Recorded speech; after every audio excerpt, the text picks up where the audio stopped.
Assalamualaikum warahmatullahi wabarakatuh. Bismillahirrahmanirrahim. Alhamdulillahirabbil alamin wassalatu wassalamu ala asyrafil anbiya'i wal mursalin sayyidina Muhammadin wa ala alihi wa ashabihi wa man tabi'ahu ila yaumiddin. Amma ba'du. Para pendengar yang saya muliakan, alhamdulillah pada malam hari ini kita bisa berjumpa kembali dalam kajian rutin kita, dalam kajian fikih, kajian kitab takrib. Alhamdulillah dalam kajian kita yang lalu telah kita kaji mengenai rukunnya sholat. Juga telah kita buka tentang pembahasan masalah sunnah hayatnya sholat.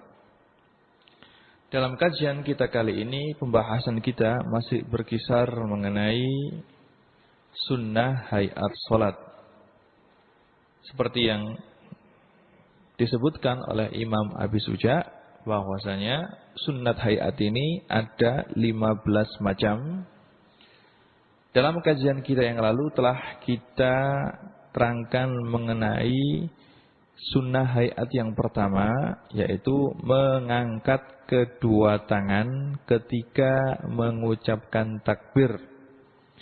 Jadi ketika seseorang memulai takbir, memulai sholatnya dengan mengucapkan Allahu Akbar, ketika pertama kali mengucapkan takbir, dia harus disunatkan untuk mengangkat kedua telapak tangan. Juga mengangkat kedua telapak tangan ini disunahkan ketika orang mau rukuk. Mau rukuk disunatkan untuk mengangkat kedua telapak tangan.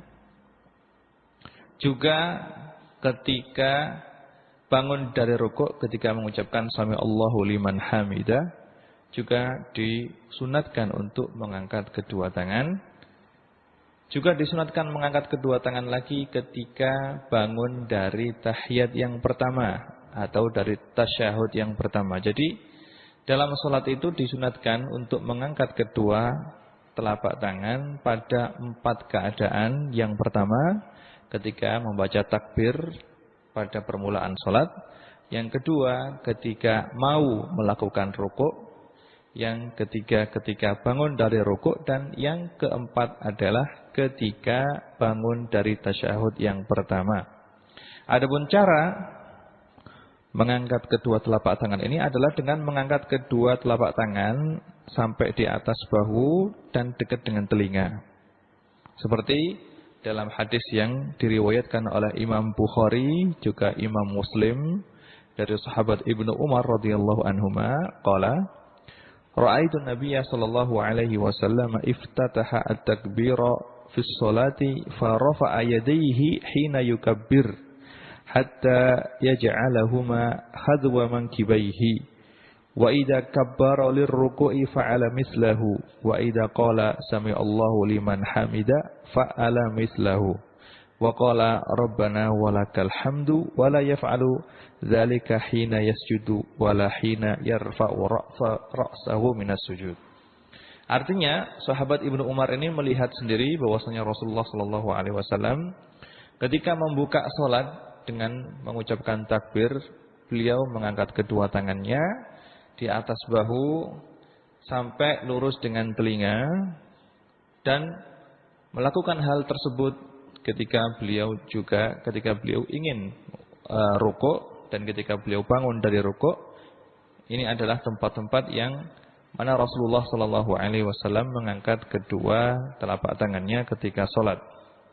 Hal yang telah kita jelaskan juga dalam kajian kita yang lalu adalah disunatkan ketika mengangkat takbir, selesai takbir, maka diturunkan, orang yang salat menurunkan tangannya, dan disunatkan untuk meletakkan tangan kanan di atas tangan kiri, diletakkan di dada, yaitu di atas pusar, di bawah dada, dan tangan kanan menggenggam pergelangan tangan kiri, dan hal ini telah dilakukan oleh Rasulullah sallallahu alaihi wasallam sebagaimana dalam hadis yang diriwayatkan oleh Imam Muslim dari sahabat Wa'il bin Juhar radhiyallahu anhu, bahwasanya beliau melihat Rasulullah sallallahu alaihi wasallam mengerjakan hal tersebut. Taib. Untuk berikutnya yang termasuk dalam hayatnya salat adalah disunatkan untuk setelah takbir dan meletakkan kedua tangan di dada, di atas pusar, di bawah dada. Disunatkan untuk orang yang sholat untuk selalu melihat kepada tempat sujudnya. Jadi kalau dalam keadaan sholat disunatkan untuk tetap melihat kepada tempat sujudnya, karena hal tersebut akan membantu orang yang sholat tersebut untuk konsentrasi dalam sholatnya.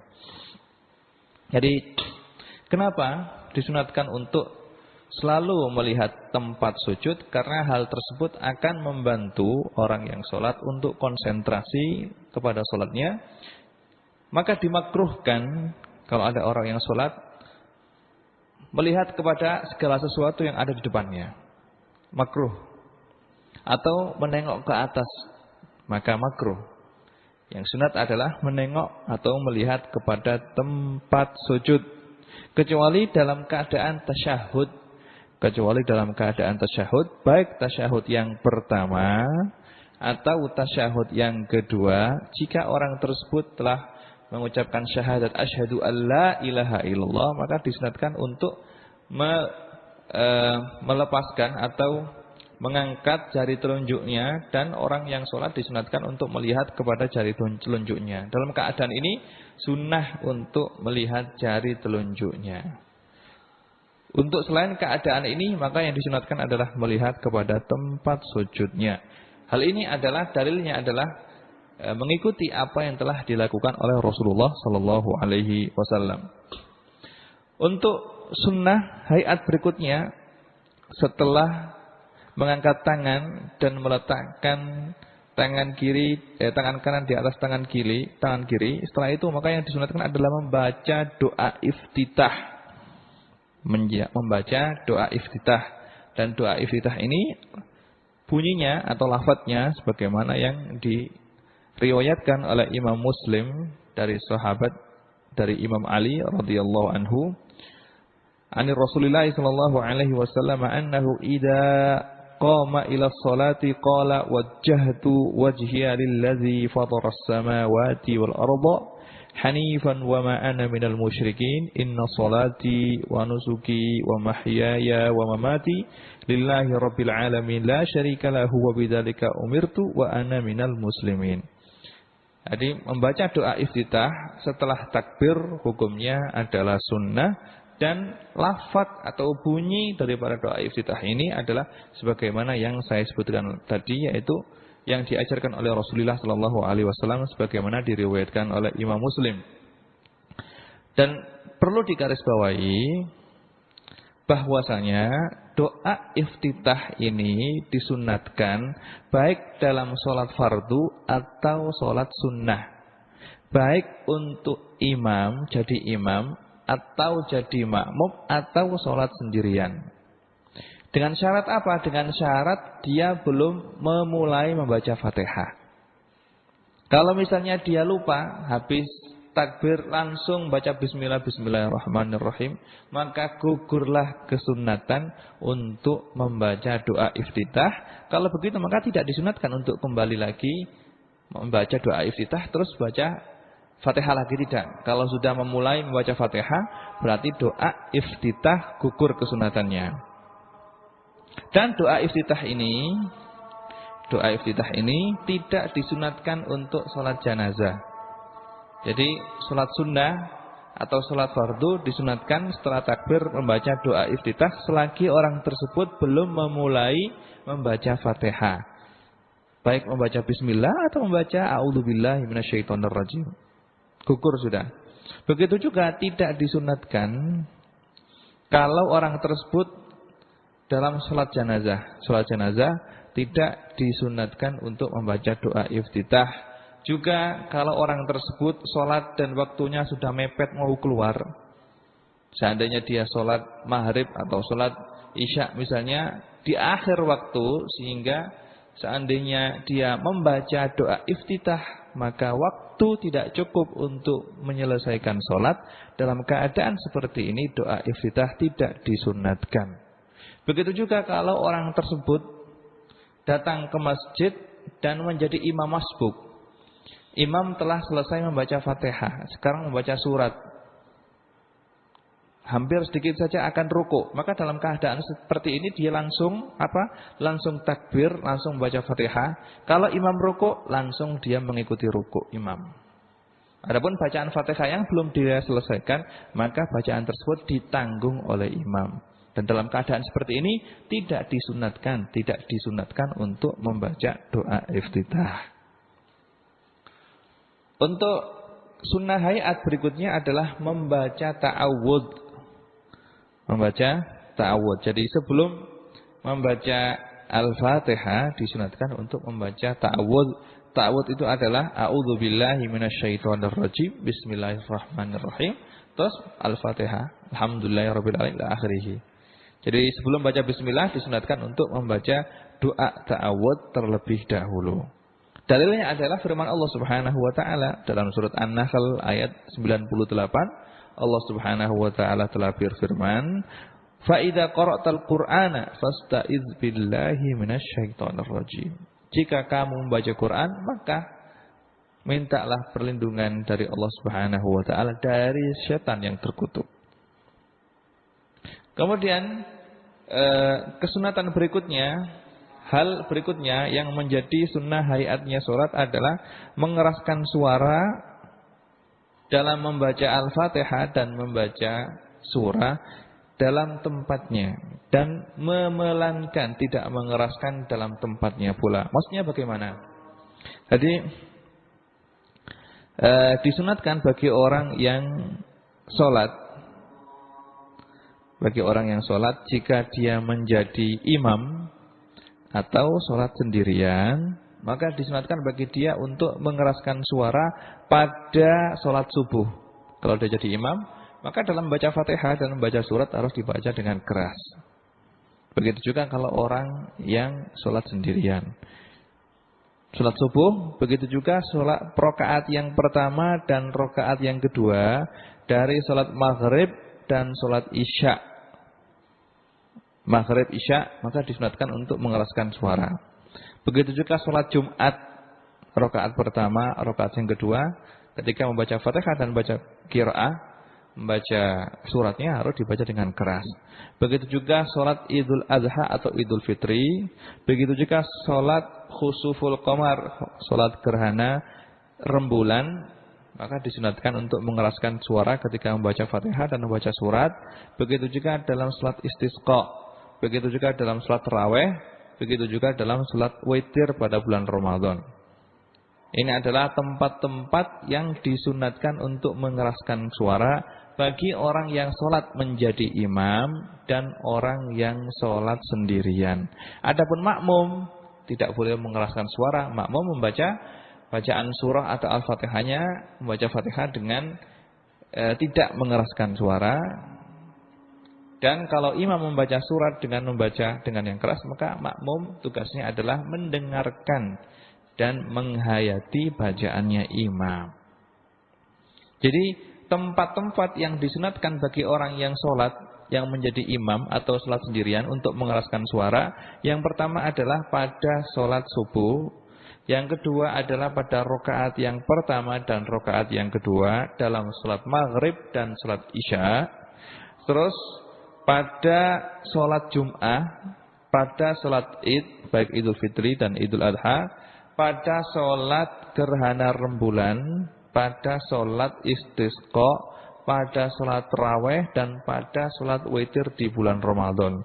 9 tempat ini adalah disunatkan untuk mengeraskan suara ketika membaca Al-Fatihah dan ketika membaca surah. Adapun selain 9 tempat ini maka sunnatnya adalah membaca dengan pelan. Hal itu adalah berdasarkan beberapa hadis. Hadis yang pertama adalah hadis yang diriwayatkan oleh Imam Bukhari dan Imam Muslim dari sahabat Jubair bin Mut'im radhiyallahu anhu, sami'tu Rasulullah sallallahu alaihi wasallam qara'a fil maghribi bit-tur. Jadi sahabat Jubair bin Mut'im ini beliau mendengarkan bacaannya Rasulullah sallallahu alaihi wasallam bahwasanya Rasulullah ketika salat maghrib membaca surat At-Tur. Nah, kalau sahabat ini mendengarkan bacaannya Rasulullah berarti Rasulullah sallallahu alaihi wasallam membacanya dengan keras. Begitu juga dalam hadis yang lain yang diriwayatkan oleh Imam Bukhari dan Imam Muslim dari sahabat Bara radhiyallahu anhu qala sami'tu Nabiyya sallallahu alaihi wasallam yaqra'u wat-tin waz-zaitun fil isya wa ma sami'tu ahadan ahsana sautan minhu. Sahabat Bara ini meriwayatkan sebagaimana yang disebutkan oleh Imam Bukhari dan Imam Muslim bahwasanya dia mendengar bahwasanya Rasulullah sallallahu alaihi wasallam pada salat Isya membaca surat Wat-Tini waz-Zaitun. Juga dalam hadis yang diriwayatkan oleh Imam Bukhari dan Imam Muslim dari hadisnya Ibnu Abbas radhiyallahu anhu bahwasanya ketika itu Rasulullah sallallahu alaihi wasallam melakukan sholat Isya ya. Terus datanglah beberapa golongan jin untuk mendengarkan sholat subuh, datanglah beberapa jin untuk mendengarkan bacaannya Rasulullah sallallahu alaihi wasallam. Begitu juga dalam hadis yang diriwayatkan oleh Imam Bukhari dan Imam Muslim dari sahabat Abi Qatadah radhiyallahu anhu bahwasanya Rasulullah sallallahu alaihi wasallam membaca Al-Fatihah terus membaca surat pada rakaat yang pertama dan pada rakaat yang kedua, pada salat zuhur dan salat asar. Begitu juga pada salat subuh. Ini semuanya hadis yang menerangkan bahwasanya Rasulullah sallallahu alaihi wasallam mengeraskan suaranya pada tempat-tempat tersebut. Jadi banyak sekali hadis yang menerangkan bahwasanya Rasulullah sallallahu alaihi wasallam mengeraskan suara ketika membaca Al-Fatihah dan membaca surat pada 9 tempat yang saya sebutkan tadi. Terus juga dalam hadis yang lain yang diriwayatkan oleh Imam Bukhari dari sahabat Khabbab radhiyallahu anhu. Sahabat Khabbab ini ditanya seseorang, "Akan Rasulullah sallallahu alaihi wasallam yaqra'u fil dhuhri wal 'ashri?" Wahai Khabbab, apakah Rasulullah sallallahu alaihi wasallam membaca surat ketika salat zuhur dan salat asar? Maka sahabat Khabbab ini mengatakan iya. Terus orang tersebut tanya lagi, "Fa bima kuntum ta'rifuna dzalika?" Dari mana Anda semuanya tahu? Sahabat Khabbab mengatakan bittirabi lihyatihi. Kami mengetahui bahwasanya Rasulullah sallallahu alaihi wasallam ketika salat zuhur dan asar membaca Fatihah dan membaca surat dari apa? Dari gerakan jenggot beliau. Jadi jenggot beliau gerak-gerak berarti beliau ketika itu dalam keadaan membaca. Yang penting dalam keadaan sholat disunatkan seseorang itu jangan sampai dia diam. Jangan sampai diam. Kecuali ketika dia menjadi makmum, terus imam membaca surah, setelah dia menyelesaikan bacaan Fatihahnya, kalau dia masih mendapatkan imam membaca surat, maka disunatkan untuk mendengarkan dan menghayati bacaannya imam. Bacaannya imam. Untuk kesunatan berikutnya yang menjadi sunnah hayatnya sholat adalah membaca amin ketika selesai membaca Fatihah. Jadi kalau sudah selesai membaca Fatihah waladhdallin, berhenti sebentar, senapas, terus berkata, mengucapkan amin. Nah, ini adalah sunnah. Baik dalam keadaan sholat menjadi imam, atau menjadi makmum, atau sholat sendirian. Baik sholatnya itu sholat jahriyah seperti sholat maghrib, isya dan subuh, baik membaca Fatihahnya itu dengan keras seperti dalam sholat maghrib, isya dan subuh, atau ketika membaca Fatihah dalam keadaan pelan. Jadi ketika membaca Fatihah dalam sholat asar misalnya atau sholat maghrib, selesai membaca Fatihah disunatkan untuk membaca amin. Gitu. Imam Bukhari dan Imam Muslim meriwayatkan sebuah hadis dari Abi Hurairah radhiyallahu anhu, anna Rasulullah sallallahu alaihi wasallam qala, "Idza qala ahadukum," wa fi riwayat Muslim, "fi sholati amin wa qalat al malaikatu fis sama amin, fa wafaqat ikhdahuma al ukhra ghufira lahu ma taqaddama min dzambih." Jika seseorang dari kamu membaca amin setelah membaca Fatihah, maka malaikat yang ada di langit akan membaca amin pula. Jika aminnya malaikat itu bersamaan dengan aminnya orang yang sholat tadi, maka Allah subhanahu wa ta'ala akan mengampuni dosa-dosa orang yang telah sholat tadi. Jadi ini fadilah yang sangat besar sekali bagi orang yang membaca amin setelah membaca Fatihah dalam sholatnya. Maka jangan sampai kita melalaikan hal yang mudah untuk dilakukan dan pahalanya sangat besar sekali. Imam Al-Bukhari dan Muslim meriwayatkan sebuah hadis dari sahabat Abu Hurairah radhiyallahu anhu, qala idza ammanal imamu fa aminu. Fa inna man wafaqa ta'minuhu ta'minal malaikati ghufira lahu ma taqaddama min dzambih. Imam Bukhari dan Imam Muslim meriwayatkan hadis dari sahabat Abi Hurairah radhiyallahu anhu bahwasanya Rasulullah sallallahu alaihi wasallam telah bersabda, jika imam membaca amin, maka bacalah amin pula bersama imam. Karena sesungguhnya orang yang aminnya itu bertepatan atau bersamaan dengan aminnya malaikat, maka Allah subhanahu wa ta'ala akan mengampuni dosa orang tadi. Kapan malaikat itu membaca amin? Malaikat itu membaca amin bersamaan dengan aminnya imam. Jadi kalau imam membaca amin, maka ikutilah membaca amin pula. Karena bacaan amin imam itu juga bersamaan dengan aminnya malaikat. Kalau aminnya makmum bersamaan dengan aminnya imam, berarti mereka semuanya aminnya bersamaan dengan bacaan aminnya malaikat. Kalau bersamaan dengan aminnya malaikat, maka mereka akan Allah subhanahu wa ta'ala akan mengampuni dosa-dosa orang tersebut.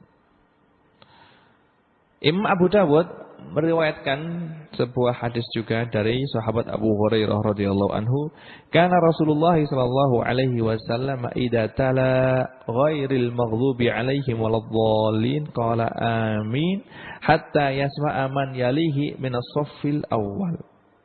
Jadi Rasulullah sallallahu alaihi wasallam membaca amin ketika beliau selesai membaca ghairil maghdubi alaihim waladdallin, sehingga bacaan Rasulullah itu sampai kedengaran dan semua barisan yang ada di depan.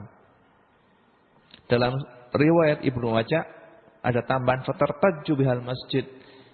Jadi sampai masjid itu bergemuruh mendengarkan, atau dengan sebab aminnya makmum dan imam ketika itu di masjidnya Rasulullah, masjid itu seakan-akan bergemuruh.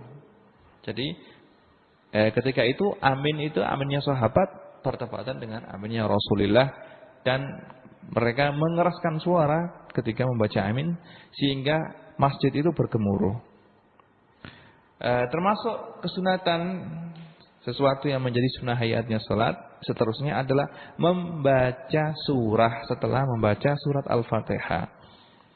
Membaca surat, disunatkan untuk membaca surat setelah membaca Al-Fatihah, meskipun surat yang dibaca adalah surat yang pendek seperti inna a'tainakal kautsar misalnya, maka telah mendapat kesuratan. Jadi disunatkan untuk membaca surah setelah membaca Al-Fatihah, meskipun surat yang dibaca itu adalah surat yang pendek.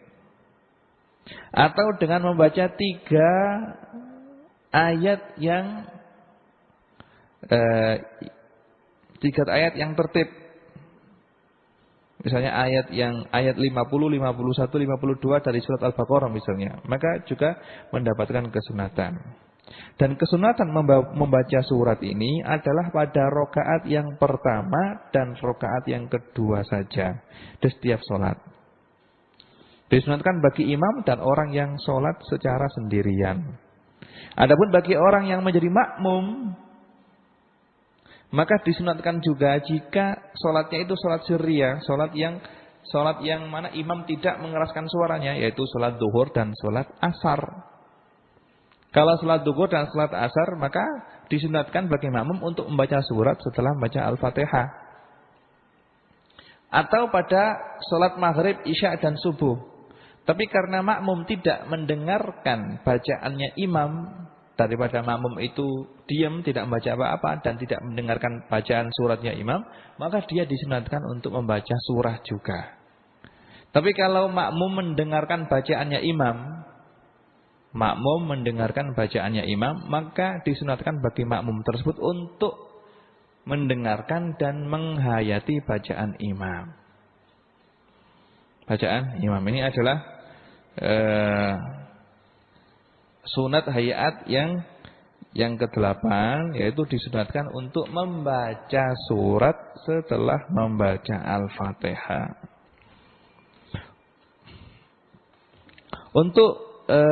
Dan perlu diketahui dalam hal ini disunatkan untuk memanjangkan rakaat yang pertama. Jadi rakaat yang pertama lebih panjang daripada rakaat yang kedua.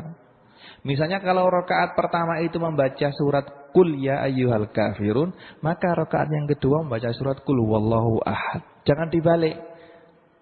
Rakaat yang pertama membaca Qul a'udzu birabbin nas, rakaat yang kedua membaca wasyamsi wadhuhaha. Tidak. Jadi yang dilakukan atau hal yang diajarkan oleh Rasulullah sallallahu alaihi wasallam dalam salat adalah hendaknya rakaat yang pertama itu lebih panjang daripada rakaat yang kedua. Seperti yang diriwayatkan oleh dalam sebuah hadis, diriwayatkan oleh Imam Bukhari dan Imam Muslim bahwasanya Rasulullah sallallahu alaihi wasallam kana yutawilu fil ula wa yuqassir fis tsaniyah. Jadi rakaat yang pertama itu lebih panjang daripada rakaat yang kedua, dan ini adalah yang dilakukan dan yang diajarkan oleh Rasulullah sallallahu alaihi wasallam. Hal berikutnya yang menjadi kesunatan hay'ah dalam salat adalah membaca takbir ketika berganti dari rukun ke rukun yang lain. Kalau telah kita ketahui bahwasanya untuk takbir yang pertama, takbiratul ihram, takbir dalam memulai sholat hukumnya adalah wajib karena itu adalah rukun. Adapun takbir intiqalat, takbir yang menandakan imam beralih dari rukun ke rukun yang lainnya, ini hukumnya adalah sunnah. Imam disunatkan untuk membaca takbir ketika mau rukuk. Ketika mau rukuk membaca Allahu Akbar. Setelah bangun rukuk membaca Sami Allahu liman hamidah. Ketika mau sujud dari i'tidal disunatkan untuk membaca Allahu Akbar. Ketika bangun dari sujud untuk duduk disunatkan membaca Allahu Akbar. Jadi dari pergantian dari rukun ke rukun disunatkan untuk membaca takbir, kecuali ketika bangun dari rukuk maka yang dibaca adalah Sami Allahu liman hamidah.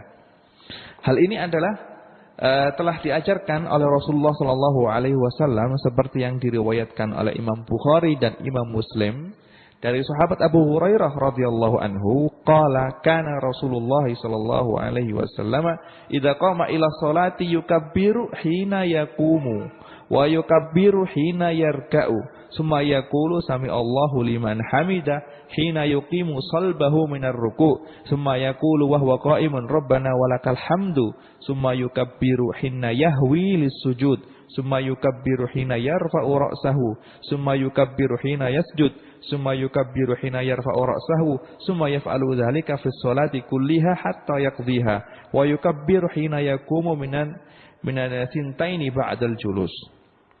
Jadi Rasulullah sallallahu alaihi wasallam seperti yang diceritakan oleh sahabat Abu Hurairah, beliau memulai salat dengan takbir dan membaca takbir ketika beliau mau rukuk. Sumayakul, kemudian setelah rukuk beliau membaca apa? Sami Allahu liman hamidah. Sampai beliau berdiri dengan tegak. Kemudian beliau membaca Rabbana walakal hamdu. Kemudian sebelum beliau rukuk, sebelum beliau sujud, ketika mau sujud, beliau membaca takbir lagi. Kemudian setelah bangun dari rukuk mau duduk takbir lagi, sujud lagi takbir lagi, bangun lagi takbir lagi, sampai begitu beliau mengerjakan hal tersebut di setiap sholatnya. Nah, ini adalah sunnah dan yang telah diajarkan oleh Rasulullah SAW. Disunatkan juga dalam rukuk dan dalam sujud untuk membaca tasbih dengan membaca Subhana rabbiyal azimi wa bihamdi kalau dia dalam keadaan rukuk, dan dengan membaca Subhana rabbiyal a'la wa bihamdi kalau dalam keadaan sujud. Dan hal ini telah kita sebutkan dalam kajian kita yang lalu mengenai rukunnya salat, sujud dan rukuk, seperti yang disebutkan dalam hadis yang diriwayatkan oleh Imam Tirmidzi dan Imam Abu Dawud dan yang lainnya, bahwasanya sahabat Abdullah bin Mas'ud radhiyallahu anhu menceritakan, idza raka'a ahadukum, sahabat Ibnu Mas'ud meriwayatkan hadis dari Rasulullah sallallahu alaihi wasallam bahwasanya Rasulullah telah bersabda, idza raka'a ahadukum faqala fi ruku'i subhana rabbiyal azimi salasa marratin tamma ruku'uhu wa dzalika adnahu. Jika salah satu dari kamu membaca Subhana Rabbiyal Azimi wa bihamdi 3 kali, maka telah sempurnalah rukuknya, dan itu adalah derajat yang paling rendah. Derajat kesempurnaan yang paling rendah. Jadi kalau seseorang itu sedang rukuk, maka yang disunatkan adalah membaca Subhana Rabbiyal Azimi wa bihamdi. Paling tidak membaca 3 kali. Tapi kalau membaca 1 kali saja sudah mendapatkan kesunatan. Tapi yang derajat yang kesempurnaan paling rendah adalah dengan membaca 3 kali Subhana rabbiyal azimi wa bihamdi. Kalau orang tersebut menjadi imam, maka hendaklah cukuplah dia membaca 3 kali saja.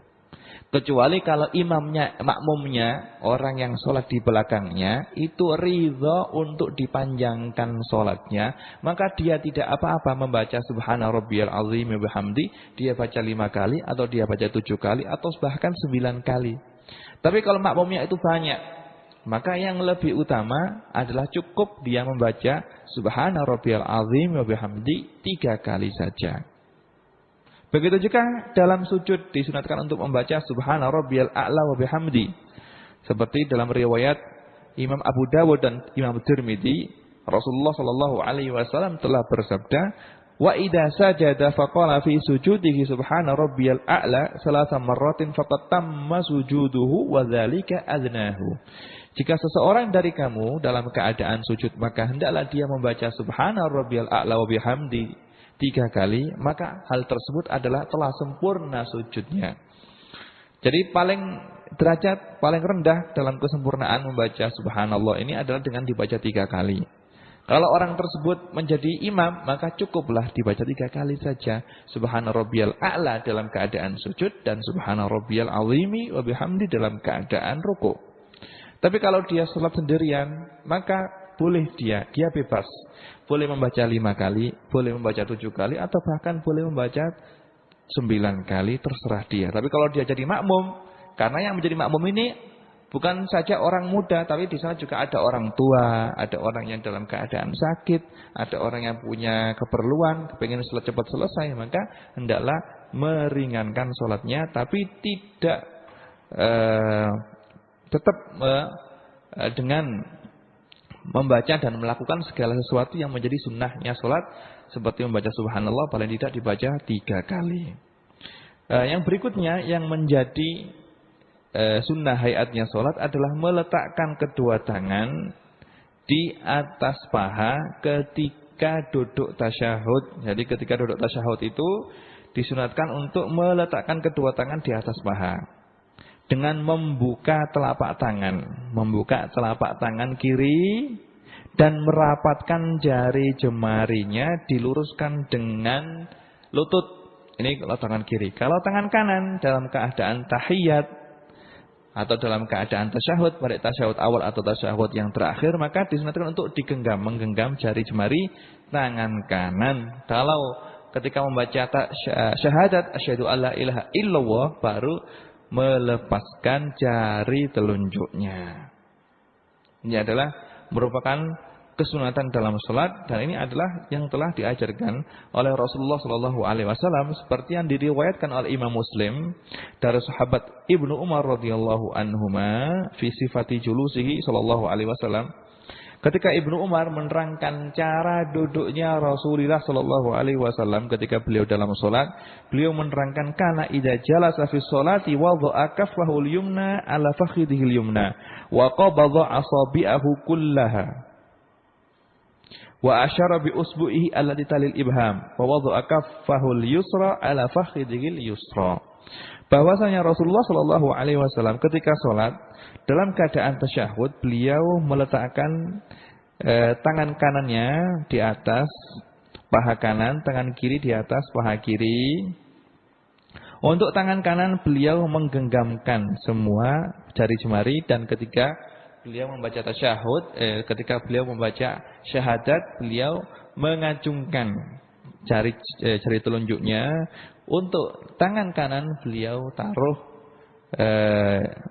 telapak kanannya dengan jari-jari terbuka dengan rapat lurus dengan lutut. Ini adalah yang diterangkan oleh sahabat Abdullah bin Umar tentang cara duduknya Rasulullah sallallahu alaihi wasallam dalam tasyahud al-akhir atau al-awwal. Juga untuk kesunatan berikutnya adalah agar orang yang sholat itu kalau duduk, ya, keadaan duduknya untuk duduk tasyahud al-akhir hendaknya dengan duduk tawarruk, dan untuk duduk selain tasyahud al-akhir, yang dimaksud dengan tasyahud akhir ini adalah tasyahud yang mana setelah tasyahud itu ada salamnya. Jadi duduk terakhir dalam sholat ketika mau salam itu dengan cara at-tawarruk. Adapun duduk selain duduk yang terakhir, maka duduknya adalah dengan memakai duduk iftirash. Jadi dengan duduk iftirash tawarruk itu bagaimana? Yaitu dengan duduk orang dengan duduk dan menemukan atau menempelkan pantatnya yang sebelah kiri ini di lantai, kemudian telapak kaki kiri ini dikeluarkan melalui lubang di bawah kaki kanan. Ini adalah duduk tawarruk. Nah, kalau duduk iftirash adalah orang itu duduk dengan bersandarkan kepada telapak kaki kiri untuk dijadikan sebagai tempat duduknya. Ini duduk iftirash. Hal ini telah dijelaskan dalam sebuah hadis yang diriwayatkan oleh Imam Bukhari dari sahabat Abi Humaid As-Sa'idi radhiyallahu anhu, qala ana kuntu ahfazukum li salati Rasulillah sallallahu alaihi wasallam, dan dalam hadis ini beliau berkata, fa idza jalasa fi rak'ataini jalasa ala rijlihi al-yusra wa nasaba al-yumna, wa idza jalasa fi rak'atil akhirah qaddama rijlahu al-yusra wa nasaba al-ukhra wa qa'ada ala maq'adatihi. Jadi Rasulullah sallallahu alaihi wasallam ketika duduk dalam tasyahud yang terakhir sebelum salam, beliau duduk dengan cara tawarruk. Adapun selain duduk pada tahiyat yang terakhir, tahiyat yang pertama atau duduk yang lainnya, maka duduk yang beliau lakukan adalah dengan memakai duduk iftirash. Begitu juga dalam riwayat, dalam hadis yang diriwayatkan oleh sahabat Abdullah bin Zubair dari riwayatnya Imam Muslim menerangkan hal begitu juga. Berikutnya yang menjadi sunnah hayatnya sholat adalah dengan membaca sholawat Ibrahimiyah. Seperti yang kita kemukakan kemarin, bahwasanya membaca sholawat kepada Rasulullah sallallahu alaihi wasallam pada tasyahud yang terakhir hukumnya adalah wajib, merupakan rukunnya sholat. Dan sholawat ini paling sedikitnya adalah dengan membaca Allahumma sholli ala Muhammad. Adapun yang paling baiknya adalah dengan membaca salat Ibrahimiyah, salawat Ibrahimiyah. Salat Ibrahimiyah dengan membaca salawat Ibrahimiyah. Ini adalah salawat yang paling baik, dan salawat ini adalah yang diajarkan oleh Rasulullah sallallahu alaihi wasallam kepada umatnya kepada para sahabatnya ketika para sahabat beliau minta kepada Rasulullah untuk mengajarkan cara membaca sholawat dan salam ketika mereka dalam keadaan sholat. Maka Rasulullah Shallallahu Alaihi Wasallam mengajarkan kepada mereka sholawat Ibrahimiyah, yaitu Allahumma sholli ala Sayyidina Muhammad wa ala ali Sayyidina Muhammad kama shollaita ala Sayyidina Ibrahim wa ala ali Sayyidina Ibrahim. Wa barik ala Sayyidina Muhammad wa ala ali Sayyidina Muhammad kama barakta ala Sayyidina Ibrahim wa ala ali Sayyidina Ibrahim fil alamin innaka Hamidun Majid. Ini adalah salawat yang paling mulia, yang paling utama untuk diucapkan ketika selesai tasyahud yang terakhir. Juga yang termasuk menjadi sunat hayat dalam salat adalah untuk membaca doa, minta kepada Allah Subhanahu wa taala perlindungan dari 4 hal. Dari siksa neraka jahanam, dan dari siksa kubur, dan dari siksa kematian dan kehidupan, dan dari bahaya dajjal. Jadi ketika selesai membaca tasyahud al-akhir dan ketika selesai membaca sholawat kepada Rasulullah dan kepada keluarga serta kepada para sahabat, maka kemudian yang disunahkan ketika itu sebelum salam adalah doa minta kepada Allah Subhanahu wa taala untuk berlindung dari 3 hal ini. Dari azab atau berlindung kepada Allah dari siksa neraka jahanam, dari azab kubur, dari fitnah dunia dan fitnah kematian, dan dari bahayanya dajjal. Imam Muslim meriwayatkan sebuah hadis dari sahabat Abu Hurairah radhiyallahu anhu, qala idza faragha ahadukum min at-tasyahhudil akhir falyata'awwadz billahi min arba'in min azabi jahannam wa min azabil qabri wa min fitnatil mahya wal mamat wa min syarri masihid dajjal. Jadi disunahkan untuk membaca doa tersebut. Kemudian yang menjadi hayatnya salat yang terakhir adalah mengucapkan salam yang kedua. Kemarin kita terangkan bahwasanya untuk salam yang pertama hukumnya adalah wajib. Salam yang pertama ini adalah termasuk salah satu rukunnya salat. Yaitu salam yang pertama ini mengucapkan assalamualaikum warahmatullah dengan menoleh ke kanan. Kemudian setelah itu membaca salam kedua kali assalamualaikum warahmatullah dengan menoleh ke kiri. Nah, salam yang kedua ini hukumnya adalah sunnah. Imam Muslim meriwayatkan sebuah hadis dari sahabat Sa'ad radhiyallahu anhu qala kuntu ara Rasulullah sallallahu alaihi wasallam yusallimu an yaminihi wa an yasarihi hatta ara bayadha khadrihi. Saya melihat Rasulullah sallallahu alaihi wasallam mengucapkan salam dan menengok ke kanan, menoleh ke kanan, kemudian mengucapkan salam yang kedua dan menengok ke kiri sehingga sampai saya melihat putihnya pipi beliau. Dalam hadis yang lain yang diriwayatkan oleh Imam Abu Dawud dan yang lainnya dari sahabat Ibnu Mas'ud radhiyallahu anhu bahwasanya kana Nabi sallallahu alaihi wasallam yusallimu an yaminihi wa an syamalihi hatta yura bayadhu khadhihi. Assalamualaikum warahmatullahi. Assalamualaikum warahmatullahi. Jadi Imam Tirmidzi meriwayatkan, Imam Tirmidzi dan Imam Abu Dawud meriwayatkan dari sahabat Abdullah bin Mas'ud bahwasanya Rasulullah sallallahu alaihi wasallam menutup salat beliau dengan membaca salam. Salam yang pertama ini adalah wajib dengan menengok ke kanan. Kemudian salam yang kedua dengan menengok ke kiri dengan membaca assalamualaikum warahmatullah. Assalamualaikum warahmatullah.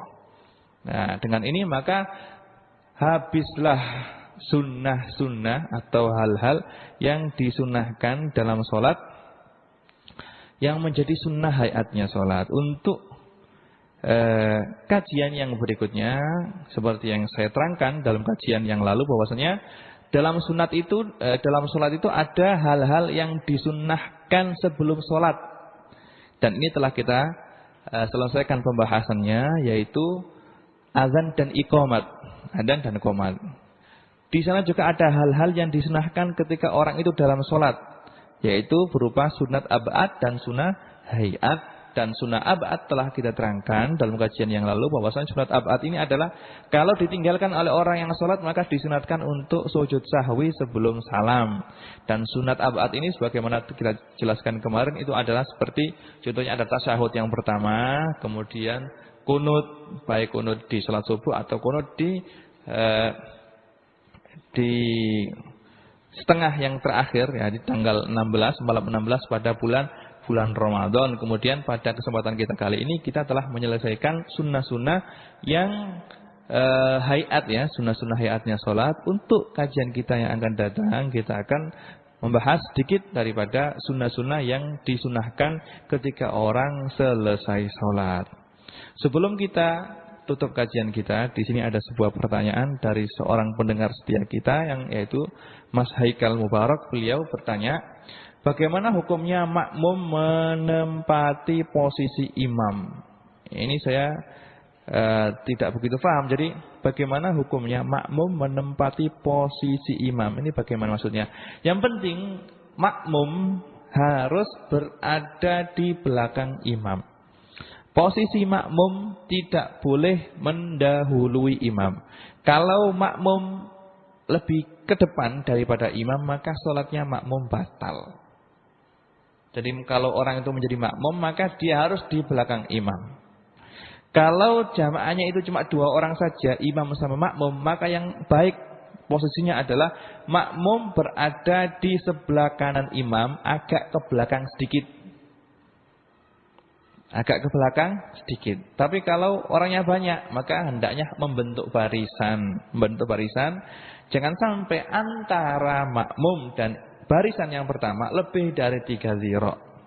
Jangan sampai lebih dari 3 zira'. Jadi antara makmum dan imam jaraknya adalah jangan sampai lebih dari zira' kalau di sana makmumnya banyak dan bisa membuat barisan. Tapi kalau imam dan makmum saja, 2 orang saja yang sholat, yang berjamaah, maka posisi yang baik adalah makmum berada di sebelah kanan imam, agak ke belakang sedikit, sebagaimana disebutkan dalam hadis Bukhari, yaitu ketika Rasulullah SAW sholat bersama dengan Abdullah bin Abbas. Ya.